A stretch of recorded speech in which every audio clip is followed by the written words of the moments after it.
শ্রাদ্ধ হয়ে যাওয়ার পর মাকে ফিরে পেল লাভপুরের আদিবাসী পরিবারের ছেলে। আজ থেকে প্রায় 25 বছর আগে অর্থাৎ 2001 সালে বীরভূমের লাভপুর আদিবাসী পাড়ার লাঘাটার একজন আদিবাসী মহিলার স্মৃতি বিভ্রাট হয়ে যায়। তখন তার স্বামী ও 2 পুত্র আছে এবং কিছুদিনের মধ্যেই সে নিখোঁজ হয়ে যায়। দীর্ঘ 25 বছরে তার কোনো খবর পাওয়া যায়নি। গতকাল মঙ্গলবার রাজস্থান রাজ্যের ভরতপুর জেলার আপনাঘর আশ্রম নামক হোম থেকে যোগাযোগ আসে যে দীর্ঘ 24 বছর ধরে এক আদিবাসী মহিলা, যার নাম রূপালী হেমব্রম, মানসিক ভারসাম্যহীন অবস্থায় তাদের আশ্রয়ে আছে এবং হঠাৎ করে গতকাল উক্ত আদিবাসী মহিলার স্মৃতি ফিরে আসে। সে বলতে থাকে তার বাড়ি লাঘাটা লাভপুরে। আশ্রম কর্তৃপক্ষ রাজস্থান থেকে ইন্টারনেটের মাধ্যমে সোনালী হিন্দু হোটেলে যোগাযোগ করেন। লাঘাটা আদিবাসী পাড়ায় খবর পৌঁছয় এবং আদিবাসী পাড়ার মানুষদের সাথে মোবাইলে ভিডিও কলের মাধ্যমে উক্ত মহিলার সাথে সাক্ষাৎ হয় এবং তারা উভয়কে চিনতে পারে। খবর যায় লাভপুর বিধানসভার বিধায়ক তথা বীরভূম জেলা পরিষদের মেন্টর অভিজিৎ সিনহার কাছে। খবর পাওয়ার সাথে সাথে বিধায়ক ব্লক প্রশাসন ও জেলা প্রশাসনের সঙ্গে দ্রুত যোগাযোগ করে ব্যবস্থা গ্রহণ করেন। আজ বুধবার বিধায়ক অভিজিৎ সিনহা ওই আদিবাসী মহিলার বড় ছেলে ষষ্ঠী হেমব্রম ও তৃণমূল লাভপুর আদিবাসী সেলের সভাপতি নারু মুর্মুকে নিয়ে রাজস্থানে রওনা হলেন আদিবাসী মহিলাকে তার নিজের বাড়িতে ফিরিয়ে আনার জন্য। বছর আগে 2001 সালে আমার লাভপুর বিধানসভার লাঘাটা আদিবাসী গ্রাম থেকে এক মহিলা তিনি নিখোঁজ হয়ে যান। একটু মানসিক ভারসাম্যহীন ছিলেন বলে তাদের পরিবার থেকে বলছিলেন। তার লোক পেয়ে গেছে, তিনি কোথায় বাড়ি বা কিছু বলতে পারছিলেন না, কিন্তু তিনি গতকাল সকাল থেকে বলতে লেগেছেন যে আমার নাম এই এবং আমার বাড়ি লাঘাটা লাভপুর। তো লাঘাটা লাভপুর শুনে রাজস্থানের নামও বলেছে, আচ্ছা, এবং তার স্বামীর নামও বলেছে। তো তারপরে তারা সেখানে নেটের মাধ্যমে লাঘাটা লাভপুর যখন দেখে, তখন দেখে হ্যাঁ এটা পশ্চিমবাংলার বীরভূম জেলার লাঘাটা লাভপুর গ্রাম আছে। তখন সেখানকার যারা কর্তৃপক্ষ আছে তারা যোগাযোগ করেন, আমার কাছে খবর আসে।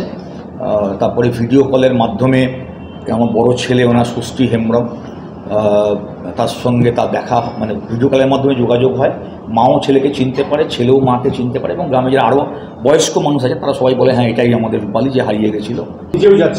আমি নিয়ে যাচ্ছি, কারণ এটা আমার দায়িত্বের মধ্যে পড়ে। তার কারণ এরা আদিবাসীরা একদম সাধারণ মানুষ, আপনারা বুঝতে পারছেন তো।